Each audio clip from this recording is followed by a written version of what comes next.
What's good, YouTube? It's your boy K Flexin'. Day one of the tank has commenced. Bruh. How are you guys hanging in there? You guys got good sleep yesterday, you know? It's that time, you know what I'm saying? Nah, but seriously, what's good, guys? It's your boy K Flexin'.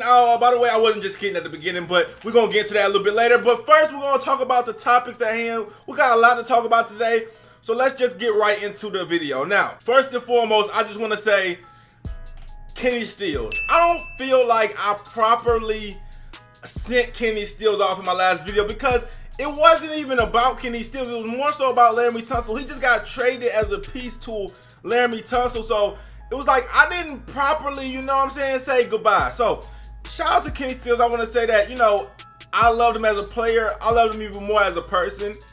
I love the message, what he stood for. A lot of people hated him. Y'all know why y'all hated him. Everybody knows why people hated him. It wasn't nothing about the game of football. Talent-wise, he was our most consistent receiver. It was nothing about the game of football. And what I like about it is that even though he kneeled and the people didn't like him because he kneeled, he didn't just kneel and then not, not help the community, not actually take actions towards changing some of the stuff that he was kneeling about. So it wasn't a situation where he just kneeling, going home and chilling, you know what I'm saying? He's actually out there, helping the community and actually trying to get real change. So, shout out to Kenny Stills, you know what I'm saying? Like I said, I love you as a player. I think you're even a better person. The Texans got a really good player in Kenny Stills. Shout out to Kenny Stills, bro. I was incredibly proud to have Kenny Stills on our team. With that being said, on the bigger and better things. Now, Kiko Alonso has been traded for a guy that I already forgot his name, so give me 1 second. He got traded for a guy named Vince Beagle, with the career 20 tackles. I don't expect the Vince Beagle guy to be that big of a contributor. I think he does some special teams, but we'll see how he can contribute. I could play on special teams, but I don't know about, in the actual game. But yeah, Vince Beagle is who we got for him. And this was more so of, obviously, Kiko Alonso is probably a 20 times better player, but this is just a save cap. Kiko obviously requested a trade. I think it was a situation where it's just something that had to be done. At this point, you had to get whatever you could get for him and get him out the building because, it was reports that yesterday he already cleaned out his locker room. He requested a trade in training camp, so it was a purpose where it was a point where he had to just go, regardless of what you could get for him. I'm not gonna bash Kiko. I feel like as Dolphin fans, we have a bad habit of doing that, of just bashing players every time they leave. But I'm not gonna bash Kiko. Shout out to Kiko. I think he, like I said, I'm never gonna bash a player that I feel like gave they all for the Dolphins. And Kiko was the most consistent defensive player we had, honestly. Well, you had Wake and everything, but he was the most consistent linebacker we had. He was always around the ball. I never felt like he ran, he put his all into the game. That's why he ended up getting injured sometimes, and then also he would get those late flags and stuff, and people would think he was dirty. But Kiko just put his all into the game, so I feel like he gave us his all, his everything, and obviously it was just. I don't blame him for requesting a trade at his age, you know what I'm saying? As he's going into being a veteran, and I don't regret trading him because we have two younger linebackers that probably are better, and we're in full rebuild mode. So it was just a perfect. It's just a great trade, you know what I'm saying, for both sides. Kiko is happy. Trust me, Kiko is not complaining. He's going to the Saints. You know what I'm saying? He's not complaining, and we're not complaining. We're saving a lot of money. So it's a situation where I don't mind it both ways. I think both sides are happy with this deal, and it's a good trade. Now, over the last 2 days, that means what? Kiko, Kenny Stills, and Laremy Tunsil are all now gone. You know what I'm saying? 3 of our most solid contributors over the last, say 3 years. So it's just the way it is, y'all. And so let's get to the other point of this video where I'm going to say my final thoughts on the Laremy Tunsil trade. Now, yesterday, man, that Laremy Tunsil trade, bro, it got a lot of traction. I ain't never got that much interaction on the video in my life. Bruh. I was wondering where all my viewers were. I was wondering where all my commenters were. I was like, yo, why I'm getting the comments like I used to. Y'all was back. Y'all was back to bash me, but y'all was back. Okay? No, but seriously, the thing about the Laremy Tunsil trade is my final thoughts on it. Alright? I understand why it happened. I think that's something that people are confused about. Like, I don't understand why. I understand why it happened. I understand what this means. I understand that this means that we are now going to lose this entire season, which I'm not saying we were gonna win with Laremy Tunsil, but at least I could have had that hope. This, to me, I understand is that trade last night was the Dolphins telling the whole fan base we're not trying to win this upcoming season. I don't remember if you guys remember back when they were saying we was gonna tank, and I was saying no, we're not gonna tank. This was all the way back in. I'm talking about what? It was right when the playoffs started. We was talking about tanking, and I'm like, nah, we're not gonna tank. And then we make moves to like we get Ryan Fitzpatrick, we get Dwayne Allen, and it's like, yo, we're picking up some veterans. This is not tanking moves, because there's only one way you can really tank in the NFL, and that is you can't tell players to lose on purpose. You can't really even tell coaches to lose on purpose. The only way you can tank in the NFL is by systematically building a team that is incapable of winning. And Miami Dolphins were not doing that at the beginning, okay? At the beginning. But recently, in these last few days, the Miami Dolphins have shown me they are tanking. That's just that simple. I guess tanking isn't the right word for it. People don't like that word, but let's put it this way. Winning is not a priority for the Miami Dolphins in the 2019 season. If that's a nicer way that you want to put it, that could be a nicer way you want to put it. But winning is not a priority. You do not trade your best players or your best player on offense and then in the same breath say you want to win this season. You don't want to win. So this was a move towards the future, right?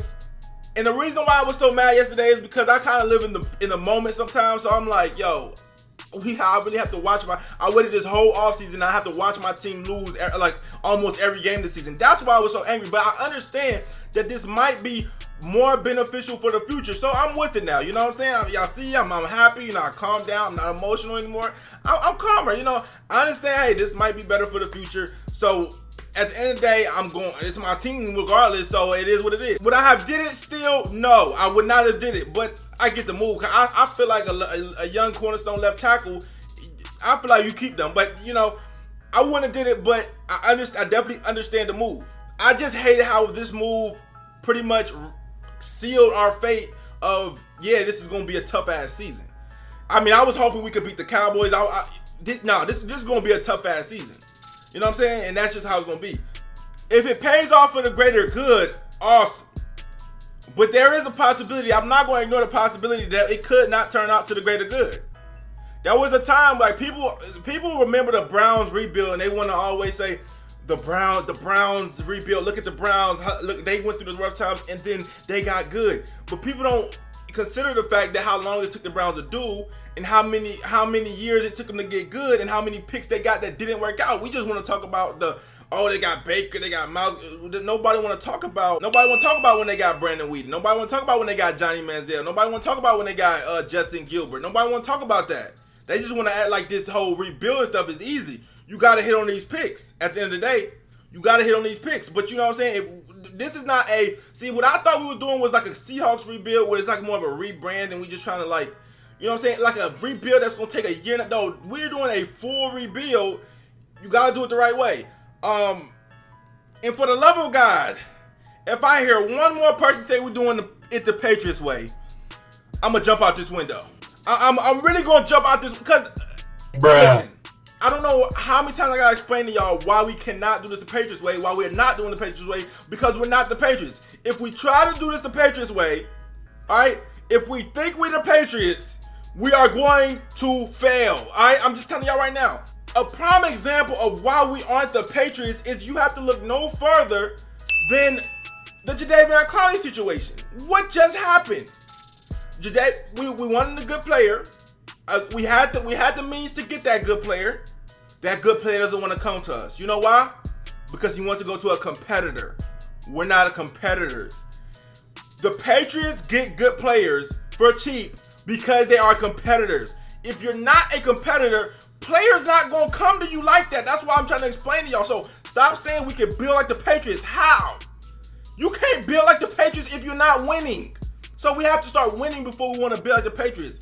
Right now, and like I said, you don't have to build like the Patriots to build a winning organization. You don't. But you have to do it your way. And then once you start winning, then you can say, okay, let's start building like the Patriots do when they start winning. Let's start getting these cheap. But you can't decide you want to be the Patriots before you start winning. That don't make sense. We're not going to be able to get these veterans. And like I said, the Jadeveon Clowney was a perfect scenario, a perfect example of why we can't be the Patriots. How are we going to get great players to sign here for cheap when we're a terrible team? It's not going to happen. We have to upgrade our team first before we start building like the Patriots. right? So if I hear one more person say we're doing it just like the Patriots, I might jump out this window. I'm just saying. Because if we was the Patriots, we would have Jadeveon Clowney right now. Because all he said he wanted to play for a contender, and we're not contenders. Patriots contenders every year. That's why they can get whoever they want to. Us, the Miami Dolphins, we can't get whoever else we want to. All right. I don't know who don't know that. I don't know who that hurt, but that is just the facts. Other than that, man, the trade, like I said, I'm over the situation, but we just got to hit on these picks. You know what I'm saying? The trade definitely makes sense from both sides, I guess. The Texans are in win-now mode. I'm going to be rooting against the Texans every week.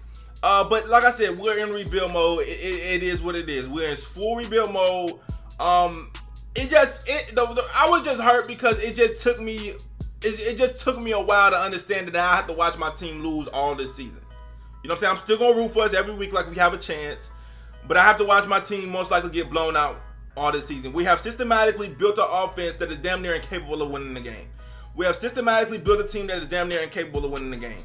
If you look at, from top to bottom, all the moves we were making that made it seem like we weren't taking, we cut Dwayne Allen. He goes now traded, even though he wanted to leave anyway. All the players we got starting, most of them are young. You know what I'm saying? It's just, we're in full rebuild mode. I thought maybe we could try to be competitive during this rebuild. No, we're in full Browns mode right now. And I had to get with it. You know what I'm saying? So that's why I was so angry yesterday, because it just took me a while to adjust to us in Browns mode. This whole time I'm thinking we're going to try to compete, and at the same time we're going to try to rebuild at the same time. No, we are trying to